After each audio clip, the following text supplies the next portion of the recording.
Shalom a você que está nos assistindo, a você que está aqui na Har Tzion, já pedindo para que você se inscreva no nosso canal para receber as notificações de vídeos novos que nós postamos todas as semanas. Com a graça de Deus, toda semana a gente posta um estudo novo aí, mais de um, né? São 2 estudos semanais que nós postamos para você aí no nosso canal do YouTube, youtube.com/ensinando Sião. Então, se não é inscrito, inscreva-se. Bom, pessoal, o estudo de hoje, dê uma olhada aqui na tela, já está projetado aqui para você, Parashá Vaishlar, e o título é Renovando o Chamado. Renovando o Chamado, essa porção corresponde a Gênesis 32, 3, até o final do capítulo 36. Estamos falando aqui do final ali, da trajetória, das aventuras. Se eu pudesse fazer um filme dessa Parashá e da anterior, seria As Aventuras de Jacó. Existe até um filme aí que eu recomendo, As Aventuras do Rabino Jacó. Muito engraçado, muito bom, mas não é o filme do patriarca Jacó, tá? Mas a vida dele daria um filme, porque tem tudo. É igual, vai acontecer a mesma coisa com José, né? O filho vai traçar um caminho semelhante, mas a vida de Jacó teve tudo, teve traição, teve engano, teve intriga, teve fuga, né? Então, quer dizer, teve sucesso, teve prosperidade, teve temor, teve armadilhas. Então, é uma história bem assim, semelhante a uma novela clássica, mexicana, né? Com muito drama, muita ali emoção. E agora a gente chega no finalzinho da vida de Jacó, finalzinho assim, né? No final da sua trajetória, ele está voltando para a região de Canaã, depois de passar lá bons bocados lá com o seu tio Labão, né? E o capítulo 32 começa dele então despedindo de Labão. Deus fala com Labão para não intentar guerra contra Jacó. Deus envia anjos para poder motivar Jacó, e Jacó então segue em direção a Canaã, e preocupado, temendo o reencontro com Esaú, né, o irmão que ele havia décadas antes enganado, e roubado-lhe a bênção da primogenitura. Então, Jacó estava voltando, o irmão é guerreiro, o irmão é sanguinário, o irmão é aventureiro, o irmão é caçador, e Jacó é pastor, Jacó é mais pacato, pacífico, um homem de paz. O irmão é o contrário, o irmão é um homem de guerra, e Jacó teme. Jacó teme. E naquele momento de regresso, ele clama ao Eterno. Ele clama ao Eterno da forma como ele já havia clamado anteriormente. Se você se lembra quando ele estava indo, quando Rebeca arquiteta lá o plano e decide mandar ele para Harã, quando ele está fugindo, ele está no caminho ali, próximo à Luz, e ali ele não tem para onde ir, ele está sozinho, tem medo de dormir numa cidade próxima, numa hospedaria, porque o irmão poderia inquirir aí, descobrir onde ele está, e aí ele dorme fazendo uma pedra de travesseiro, e ali ele ora ao Eterno, e ali ele busca o Eterno, e ali o Eterno revela a ele, através de um sonho, a sua fidelidade. Depois, quando ele está reencontrando com seu irmão Esaú, ele tem medo de Esaú destruir todo o propósito que Deus havia plantado sobre a vida de Jacó. Jacó entendeu a promessa de Abraão, estava em Isaac e agora estava com ele. Ele tinha que sobreviver para dar continuidade àquela promessa de redenção que Deus deu a Abraão. Mas o irmão Esaú ameaçava isso tudo. Então a Bíblia diz que ele temeu e se angustiou. Olha só, foram 3 angústias de Jacó. A primeira lá quando ele estava fugindo, depois quando ele estava voltando, e a terceira é a Parashá dessa semana. Depois que passa esse encontro aí com Esaú, né, tem até a luta com o homem, ele luta com um homem até o raiar do dia, lá no ribeiro de Jaboque. Tem até estudos que eu já ministrei aqui sobre esse encontro, sobre essa luta. Mas depois que aquilo tudo acaba, ele se reconcilia com o irmão Esaú chama ele para ir com ele, mas Jacó decide seguir lá para Sucot, e lá ele habita perto de Siquém, Shem, que é uma cidade cananita dos heveus, e lá ele passa a habitar e tem um probleminha lá com a sua filha Diná. E vocês conhecem a história, não dá tempo aqui de falar tudo, mas Diná, ela é seduzida, vamos dizer assim, a gente não sabe se foi com consentimento ou não, a coisa está bem obscura na Torá. Eu sei que ela foi lá desonrada, e O príncipe Siquém também, né? Pede para Jacó a mão de sua filha Diná, e né, depois de haver tido relação com ela, os irmãos ficam muito injuriados com aquela atitude e fazem um plano. Eles arquitetam um plano para destruir Hamor, o pai de Siquém e toda aquela cidade lá. Eles falam, tudo bem, vocês podem casar com a nossa irmã se vocês todos se circuncidarem, que aí vocês vão ser como nós. E aí o rei e o príncipe aceitam, não, tudo bem, tal, e aceitam ali. E no terceiro dia da circuncisão, que é o dia mais doloroso do procedimento, Simeão e Levi entram lá, cada um com sua espada, e matam todos os homens da cidade, e os irmãos vão depois lá e pegam os despojos daquela matança. E Jacó se angustia.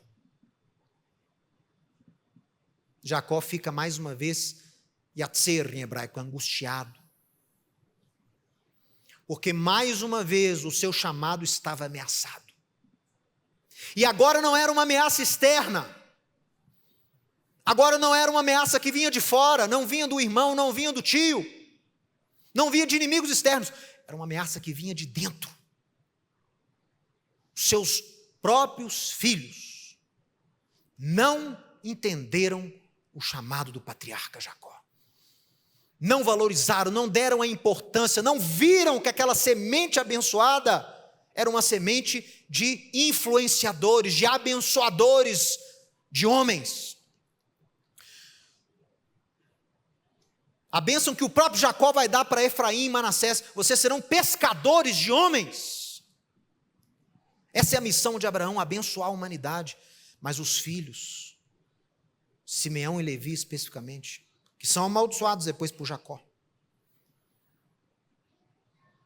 perpetuam um ato sanguinário, uma barbárie, e mancham o chamado de Jacó, prejudicam o chamado de Jacó. Estava tudo ali arriscado a terminar. Por quê? Porque aquela região, aqueles povos sanguinários, aqueles cananeus, os heveus, os jebuseus, eram povos pagãos, povos guerreiros, e um plano desse, né, com essa astúcia de ir lá no momento de debilidade, matar todo mundo, ia gerar o quê?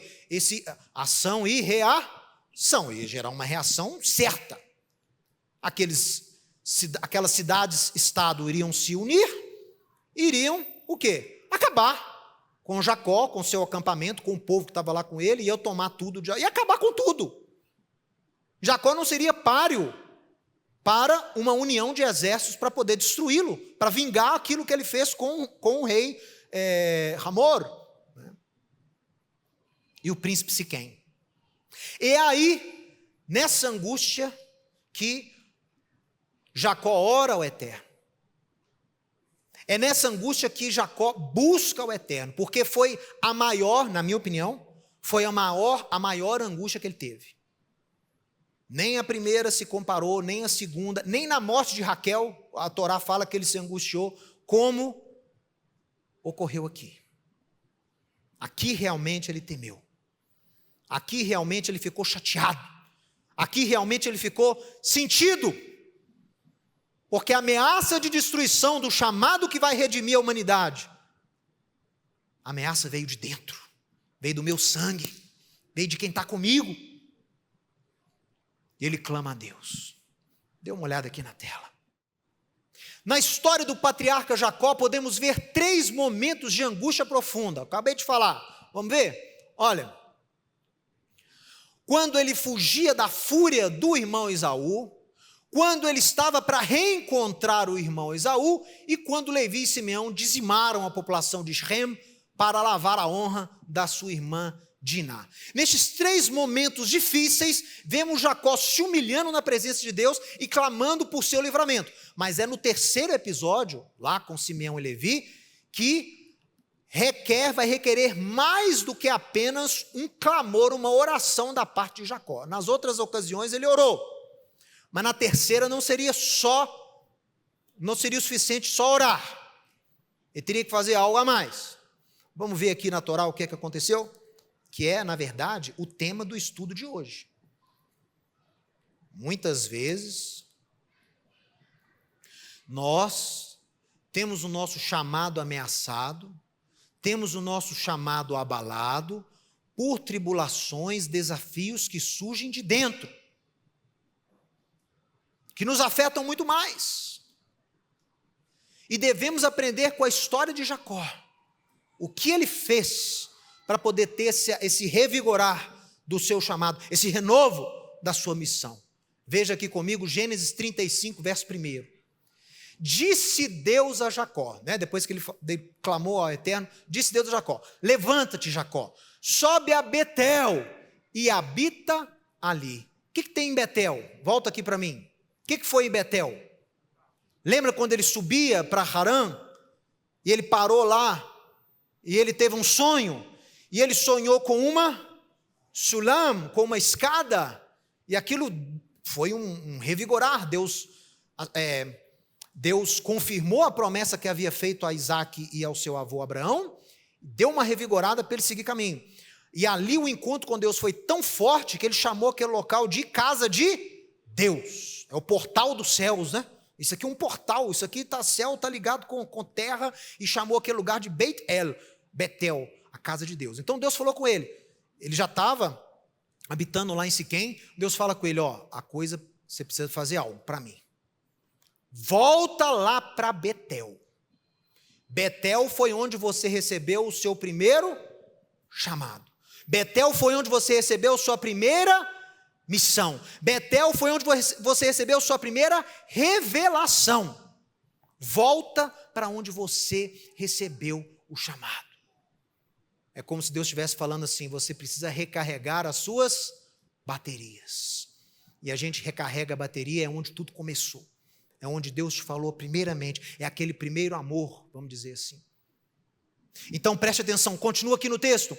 Vai lá em Betel e habita ali, e faz lá um altar ao Deus que te apareceu quando você fugia da presença de Esaú, teu irmão. Então disse Jacó à sua família e a todos os que estavam com ele: lançai fora os deuses estranhos que há no vosso meio, purificai-vos, mudai as vossas vestes.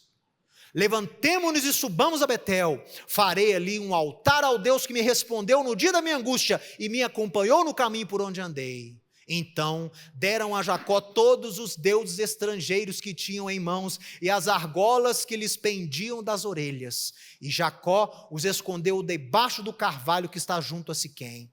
E, tendo eles partido, o terror de Deus invadiu as cidades que lhes eram circunvizinhas, e não perseguiram aos filhos de Jacó. Assim chegou Jacó à Luz, chamada Betel, que está na terra de Canaã, ele e todo o povo que estava com ele, e edificou ali um altar, e ao lugar chamou El Betel, porque ali Deus se lhe revelou quando fugia da presença do seu irmão. Prestem atenção, porque dessa vez não é só o patriarca que vai lá buscar a presença de Deus, como aconteceu lá no ribeiro de Jaboque. Agora ele leva o quê? Lá no ribeiro ele mandou passar todo mundo e ele fica só.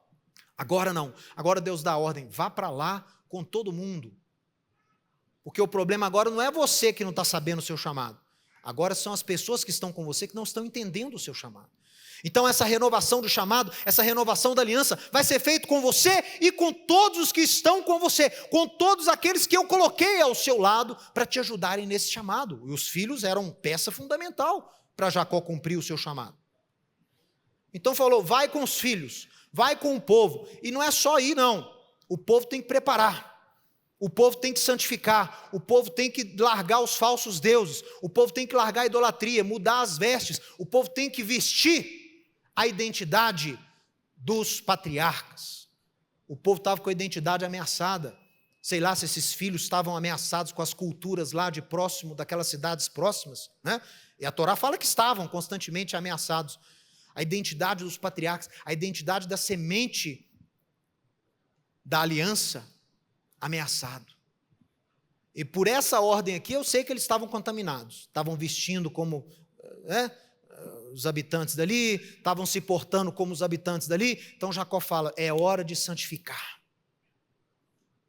É hora de santificar. Uma alusão ao que Moisés vai fazer depois, né? 450 anos depois, Moisés vai fazer a mesma coisa lá no deserto. Santifiquem-vos, largai os deuses, precisa chegarem-se ao Senhor. Então aqui nós temos uma convocação para que a família, o povo que estava com Jacó, pudesse o quê? Pudesse se santificar e buscar junto com Jacó as origens do seu chamado. E a origem do chamado de Jacó está lá em Betel. Está lá em Betel. Está lá na casa de Deus. Está lá no altar onde ele fez o altar e chamou isso aqui, vai chamar El Betel. E estabeleceu aquilo ali como um juízo para os deuses locais. Porque o deus cananita, Baal, um dos seus nomes na língua cananita antiga era El. Então ele fala, o El Betel, o Deus de Betel, é quem? É o Deus que chamou os meus patriarcas. O Deus criador dos céus e da terra é o Deus desse local aqui. Não é Deus de Baal, não é Deus de Marduk, é o Deus de Abraão, é o Deus de Isaac, é o Deus de Jacó.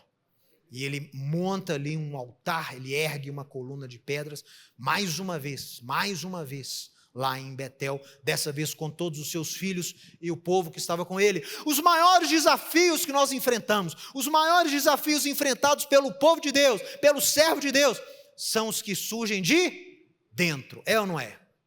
Ah, meu irmão, a traição, o problema quando vem de dentro, ele afeta muito mais. Ele mexe muito mais conosco. Porque ninguém é chamado sozinho, ninguém tem uma missão e cumpre essa missão sozinho. Deus coloca pessoas para te ajudar.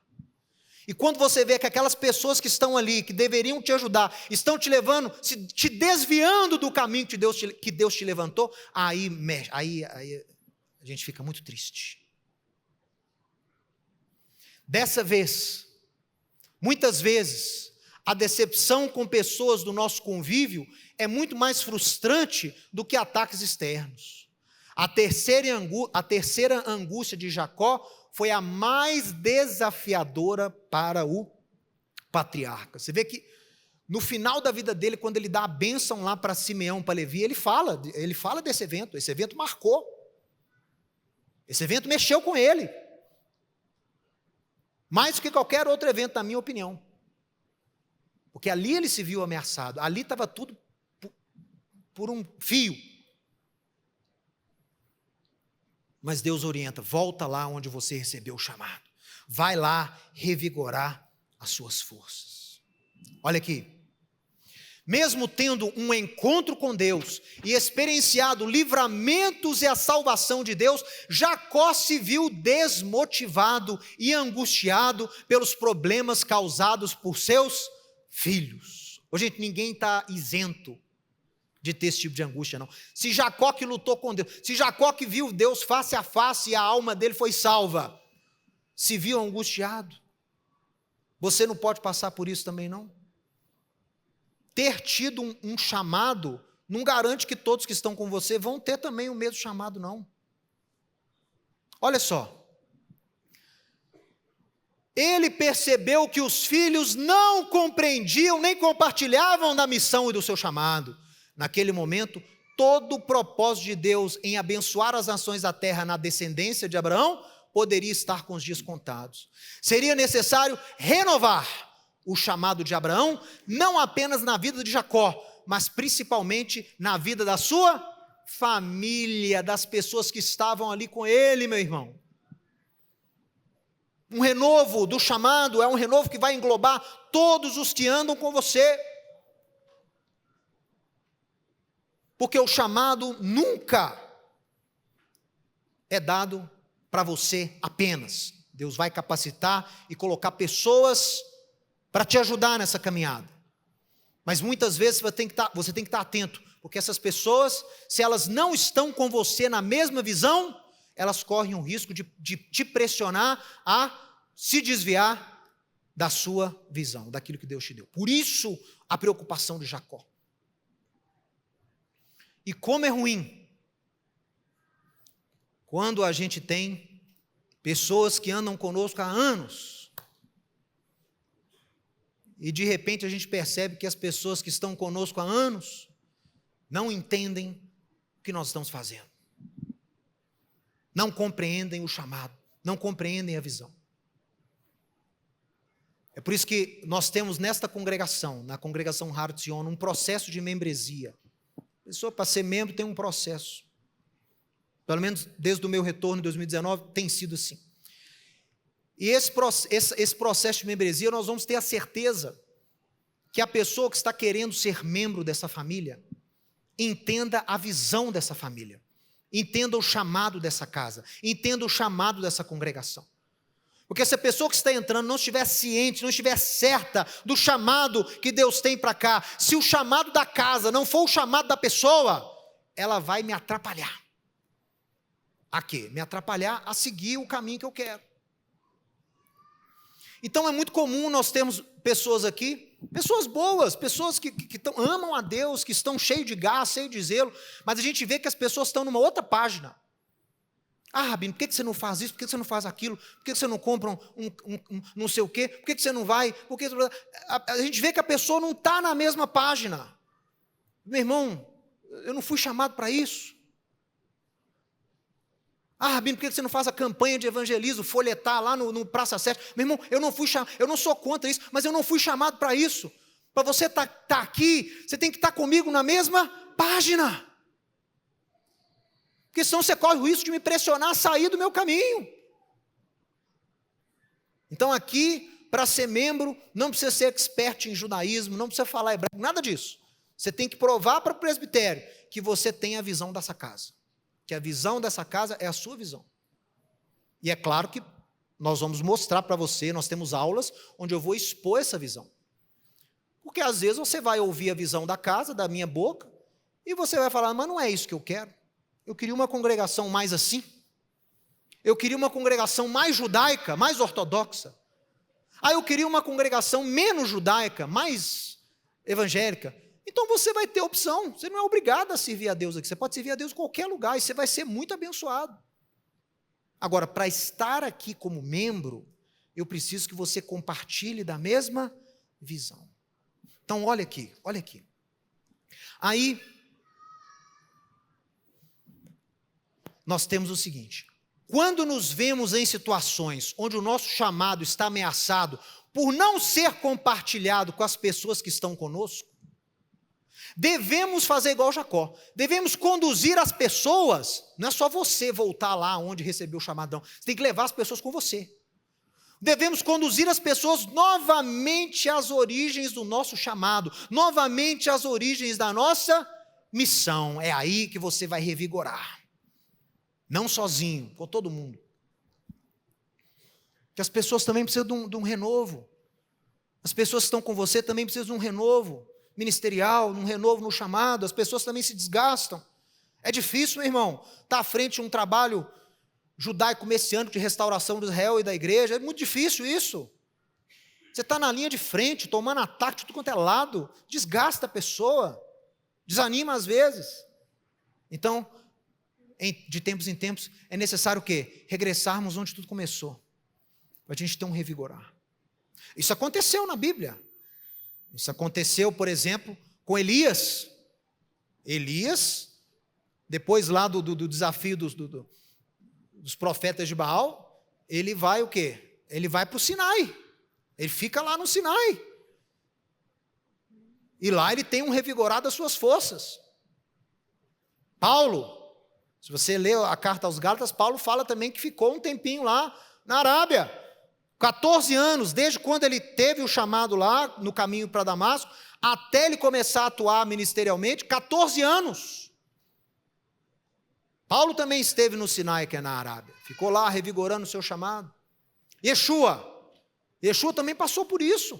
Yeshua também precisou de um renovo, de um incentivo. Onde aconteceu isso? Onde teve esse renovo do chamado de Yeshua, esse incentivo? Quem sabe? Transfiguração. Lá ele foi o quê? Motivado. Lá ele foi encorajado. Então, todos nós precisamos voltar para o Sinai ou ir para o monte onde o nosso chamado começou. Tem que voltar. Olha só. levanta-te, sobe a Betel, faz ali um altar ao Deus que te apareceu quando você fugia da presença de Esaú. Lancem fora os deuses estranhos que há no vosso meio, purificai-vos e mudai as vossas vestes. Mudar a veste aqui quer dizer mudar o quê? A cabeça, a identidade, a compreensão das coisas. Saiba quem você é, saiba onde você está inserido, saiba quem você representa. E a pessoa que é membro aqui do Ensinando de Sião tem que saber o que ela está representando. Você não representa só você, não, você representa todo o quê? Todo um chamado, toda uma estrutura que foi criada por Deus. Você agora passa a ser representante do meu nome. Então, por isso que a gente tem esse zelo. A pessoa tem que entender, para não queimar, como se diz aí, né? Para não queimar o filme aí fora, para não fazer papel de bobo aí fora. Tem que saber a quem você representa. Olha só. Deus dá ordem a Jacó para compartilhar o seu chamado e a sua unção com todo o povo. Todos deveriam se reconectar com as raízes do chamado de Jacó.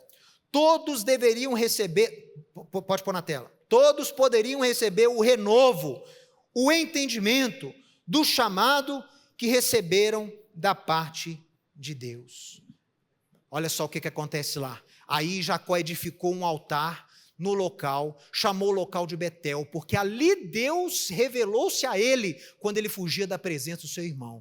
E disse Deus, olha só como é que lá no início de tudo, ele volta no local, início de tudo, e olha o que Deus fala com ele lá. Jacó, teu nome é Jacó, mas já não te chamará Jacó, porém Israel será o teu nome. Ele chamou Israel, então confirmou o chamado dele. Disse-lhe mais, eu sou o Deus Todo-Poderoso, sê fecundo e multiplica-te, uma nação e multidão de nações sairão de ti, os reis procederão de ti, a terra que dei a Abraão e a Isaque, vou dar a ti e à tua descendência depois de ti. E Deus se retirou dele, elevando-se do lugar onde lhe falara. Então Jacó ergueu uma coluna de pedra no lugar onde Deus falara com ele, e derramou sobre ela uma libação e lhe deitou óleo, e ao lugar onde Deus lhe falara, chamou Jacó Betel. Jacó voltou à origem de tudo, e lá Deus reafirmou. Não tem nenhum chamado novo aqui, não tem nenhuma palavra nova aqui, foram as mesmas palavras dadas a Abraão, as mesmas palavras dadas a Isaque, agora mais uma vez reafirmadas a Jacó. Deus está lembrando Jacó do seu chamado. E esse é um lembrete que Deus estava dando ali também para todo mundo que estava com ele. Jacó fez questão de levar todo mundo. Os filhos estavam lá nesse altar em Betel, e Deus falava, lembrem-se quem nós somos. Eu falo isso com os meus filhos às vezes. Lembrem-se de quem nós somos. Lembrem-se o que vocês representam. Lembre-se o legado que foi colocado, a missão que foi dada ao seu avô e ao seu pai. Fala isso para eles. Porque vai influenciar tudo. Influencia as suas atitudes, influencia o seu comportamento, influencia a sua identidade, tudo. O seu chamado molda a sua identidade. Se você tem crise de identidade, você tem crise de chamado. O seu chamado molda a sua identidade. E às vezes, nós temos que voltar para esse local de origem. Às vezes, tem que voltar para o nosso Betel. Você lembra do seu Betel? Eu vou te falar que o seu Betel, se você frequenta essa casa, se você é daqui, você tem um Betel. Eu quero te lembrar do seu Betel hoje. Primeira coisa que eu vou mostrar para você é esse esboço. E é um esboço que praticamente deu início a tudo. É um esboço que fez com que meu pai desse início a essa restauração das raízes judaicas da fé. É um artigo da revista Newsweek, onde o trabalho do rabino Joseph Shulam foi mencionado a primeira vez. Esse artigo, pelas mãos de Deus, chegou às mãos do meu pai e deu início aí ao relacionamento com o rabino Shulam. Então, esse aqui é um dos pilares do chamado Ensinando de Sião. O que esse artigo vai inaugurar? Uma restauração de Israel, porque é um trabalho de judeus, discípulos de Yeshua, que levam Yeshua para o povo de Israel. Então é um trabalho de restauração de Israel e também de restauração do relacionamento que a igreja tem que ter com Israel, especialmente com o judeu discípulo de Yeshua. Então, tudo tem início com esse artigo, e esse encontro do meu pai lá com o Rabino Shulam é um Betel, é uma estrutura que constantemente eu tenho que me lembrar dela. Tanto é que eu tenho esse artigo aqui no meu escritório, na minha casa, e no meu escritório na Rua Funchal. Fica lá do lado do meu computador, fica lá. Qualquer hora que você chegar lá, ele vai estar lá. Por quê? Eu não posso me esquecer. Para que eu fui chamado? Um outro pilar, um outro Betel dessa casa aqui, você que está comigo, esses pilares têm que ser seus pilares. Olha só. O outro pilar é o esboço que meu pai escreveu na mensagem que ele deu na inauguração da congregação Har Zion, 7 de novembro de 1997. Ele tem um esboço aqui, ó. E esse esboço ele põe alguns tópicos. E esse esboço mostra as origens do nosso chamado, que é a restauração da igreja do Messias aos moldes do primeiro século. Essa palavra primeiro século tem que estar no seu coração se você é membro aqui do Instrumento de Sião. Porque ele é o molde. Meu pai recebeu um chamado de restaurar a igreja aos moldes da igreja de Atos.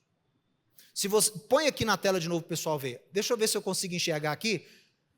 Meu pai não é médico, mas a letra dele é bem desafiadora. Mas olha só. A igreja de Jesus em Belo Horizonte. Aí ele lista aqui alguns pilares, alguns textos que servem de pilares. O primeiro que ele lista aqui é Neemias 2. Esse sempre me chamou a atenção. Quantos aqui conhecem o Rabino Shulam? Junto com meu pai desde 1993. Rabino Shulam é considerado por muitos um Paulo dos dias modernos. Porque ele se assemelha muito a Paulo. Ele tem um chamado para levar a mensagem para as nações, é um exímio exegeta, teólogo e tal. Então o Rabino Shulam, eles falam que ele é um Paulo dos dias modernos, eu acredito que seja. Se o Shulam é um Paulo dos dias modernos, meu pai é o Neemias dos dias modernos. Porque se você lê a história, se você lê os primeiros capítulos de Neemias, a intenção que ele tem, o gás que ele tem, o vigor que ele tem, o chamado que ele tem, que é o quê? Restaurar Jerusalém.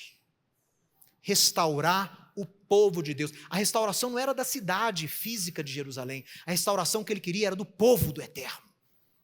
Porque o povo estava em escombros, não era só a cidade. Então meu pai surge com esse desejo. Meus irmãos, e desde quando ele nasceu de novo, em 1987.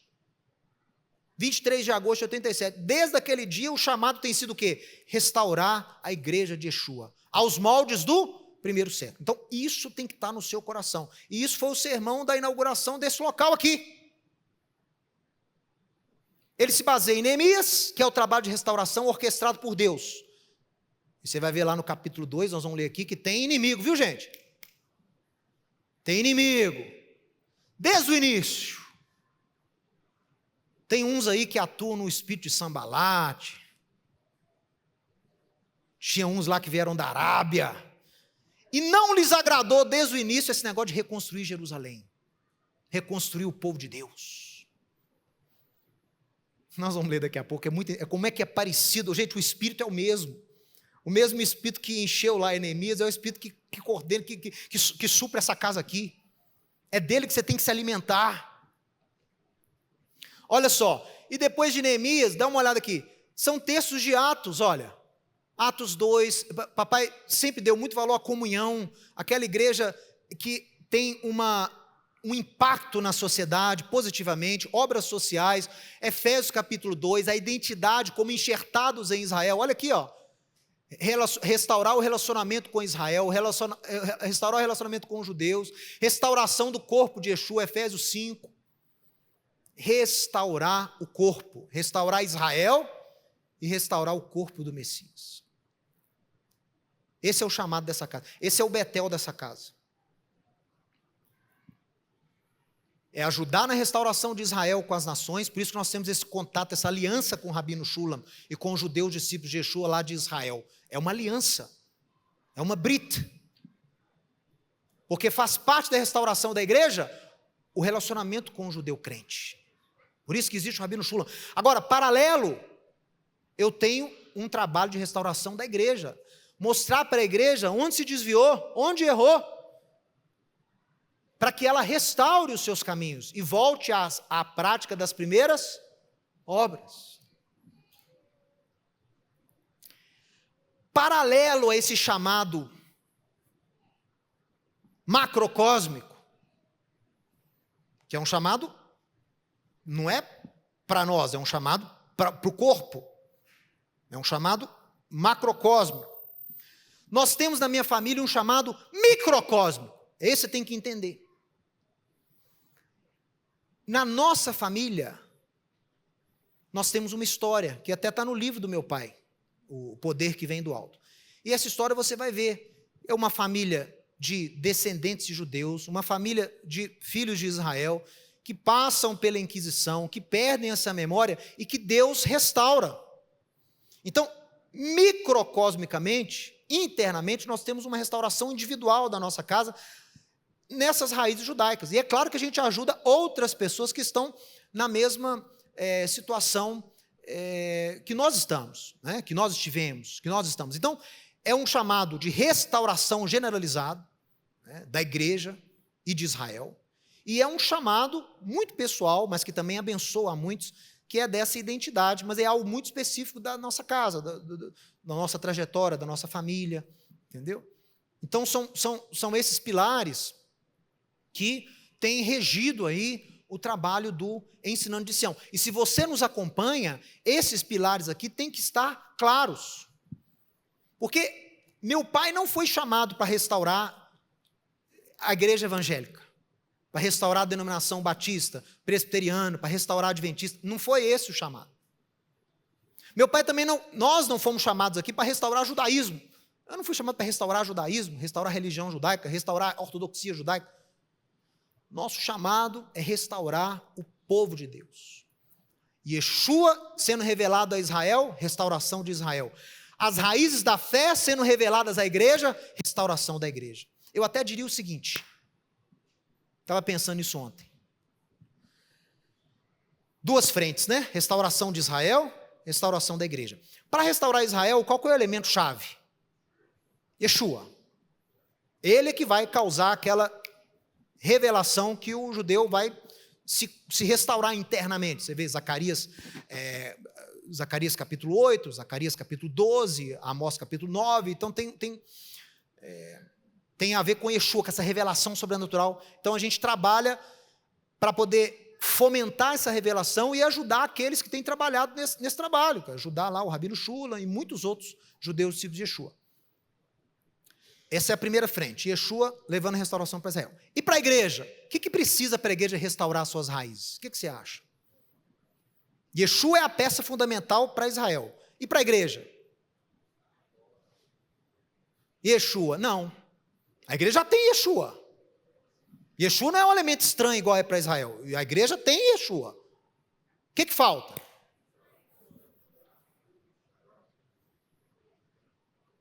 Na minha opinião, Torá. Torá.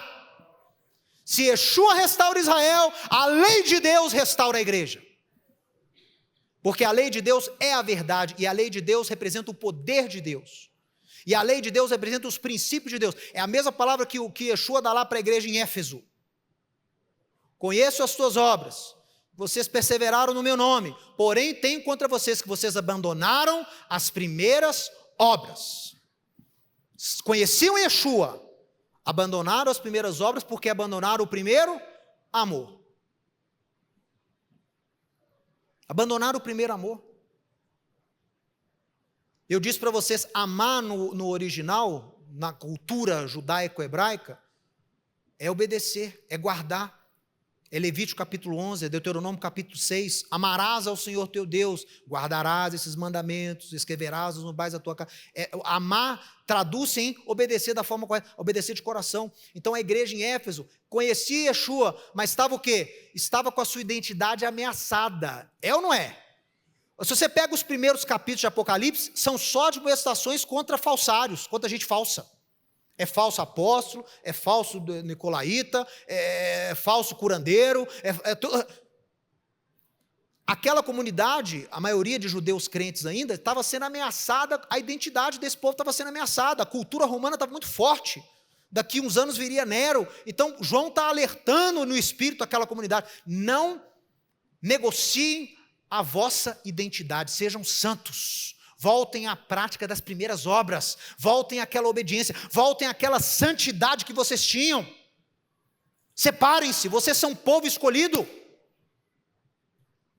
Mas para ser povo escolhido, para ser povo santo, diferenciado, você tem que saber o que é e o que não é. Esse é o alerta de Apocalipse nos primeiros capítulos. Saibam o que é verdadeiro e o que não é. E o que vai te determinar o que é verdadeiro e o que não é? A lei de Deus. A lei de Deus é o parâmetro, a Torá é o parâmetro para você saber o que é de Deus e o que não é de Deus.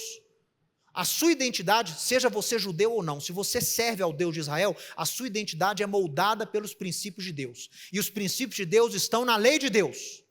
Quer aprender como é o modus operandi do servo de Deus? Leia a lei de Deus. Leia os princípios que regem a vida de um discípulo, de um servo de Deus. E assim você tem que se comportar. Está entendendo? Então, se Yeshua restaura Israel, a lei de Deus vai restaurar o povo de Deus dentre as nações, a igreja. E eu quero terminar lendo aqui, claro, eu citei, eu vou ter que ler, que é o texto lá de Neemias. Você pode abrir Neemias capítulo 2. Meu irmão, é fantástico. Neemias 2, é o último texto aqui da manhã. Vale a pena você ler, mas lembre o seguinte: esse é um ministério profético. Meu pai escreve aqui no esboço: restaurar o ministério profético. Então, o Ensinando de Sião é um ministério profético, que restaura a igreja aos moldes do primeiro século. Judeus e gentios juntos, né? Uma igreja com uma identidade forte, santificada, sólida, que amava Israel, que tinha comunhão com o judeu crente, que manifestava o poder de Deus. Então, quer dizer, esses são os pilares da igreja do primeiro século, né? Uma igreja com união entre judeus e não judeus, uma igreja com o Espírito de Deus, no poder de Deus, e que impactava, né? Impactava a sociedade. Esses pilares nós podemos ver no chamado que Deus deu para Neemias. O sujeito que foi chamado para começar uma obra do zero. Um sujeito que, né, recebeu a autorização do rei, mas teve que fazer todo o resto por conta própria. Então eu quero que você leia agora Neemias 2, com isso em mente, com esse chamado do Ensinando de Sião, né? Como eu disse, o mesmo Espírito que tomou posse ali de Neemias, é o Espírito que conduz esse trabalho aqui. Você entende Neemias, você vai entender o Ensinando de Sião. Olha só, Neemias 2, 16. Não sabiam, aí Neemias está escrevendo, né? Não sabiam os magistrados onde eu fora, nem o que fazia. Sabe o que ele tinha feito aí? Ele chegou em Jerusalém, não avisou para ninguém, e deu lá uma volta, né? Ele foi ver as muralhas, então ele deu uma volta na cidade lá, uma volta curta. Você faz em 20 minutos, né? 25 minutos. Ele deu uma volta ali, viu como é que estavam as coisas e tal. Aí ele escreve, ó: eu não informei para ninguém o que eu vim fazer lá em Jerusalém, pois até aqui não havia eu declarado coisa alguma, nem aos judeus, nem aos sacerdotes, nem aos nobres, nem aos magistrados, nem aos mais que faziam a obra. É igual meu pai. E quando começou com o Ensinando de Sião, ele não foi lá consultar pastor, não foi consultar os magistrados, não foi consultar os judeus. Ele chegou lá, recebeu a visão e ficou quietinho. Foi se preparar. Foi receber do Eterno. Não comunicou a ninguém.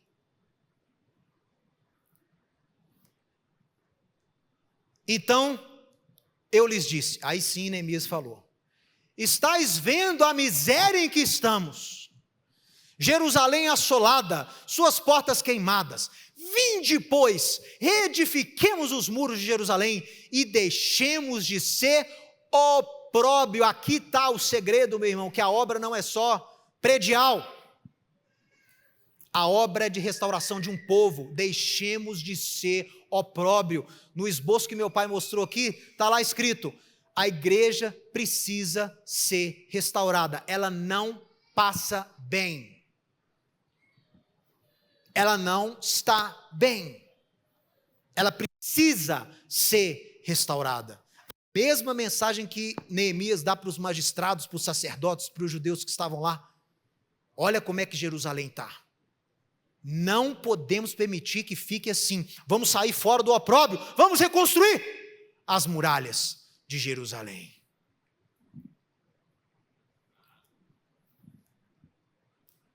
E lhes declarei como a boa mão do meu Deus estivera comigo e também as palavras que o rei me falara. Então disseram: disponhamos-nos e edifiquemos, e fortaleceram as mãos para a boa obra. Deus coloca gente boa no caminho para te ajudar, meu irmão.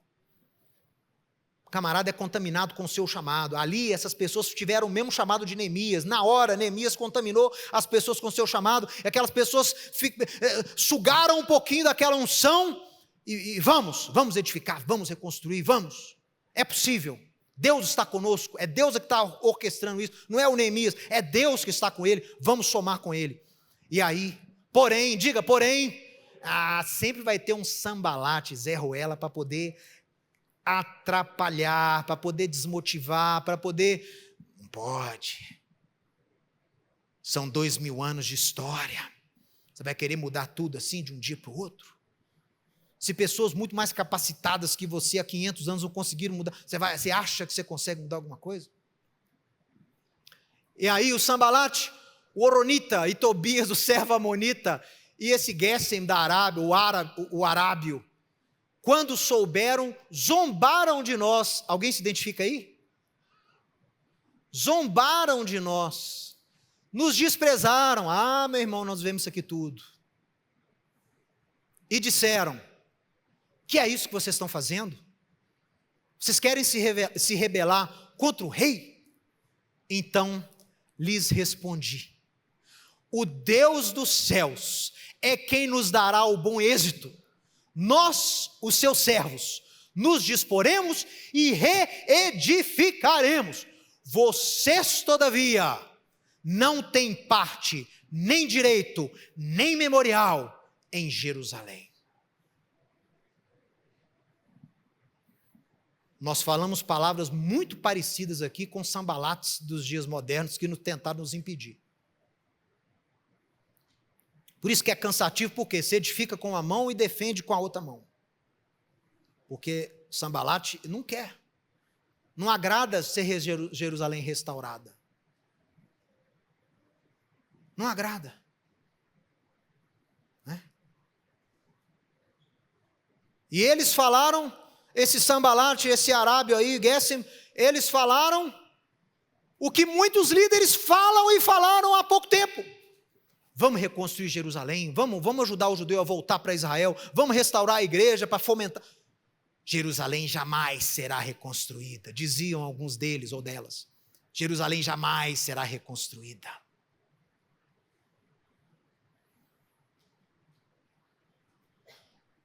Parem de ajudar os judeus a voltar para Jerusalém. Jerusalém nunca vai sair dos escombros. Há pouco tempo falaram isso, gente.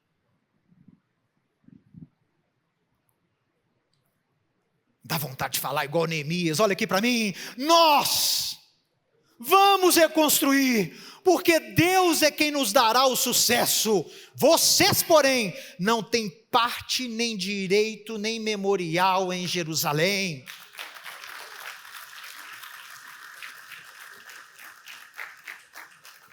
Se você é um servo de Deus, você tem que ter parte de Jerusalém, porque Jerusalém vai ser o quê? Jerusalém vai ser a sede do reino do Messias.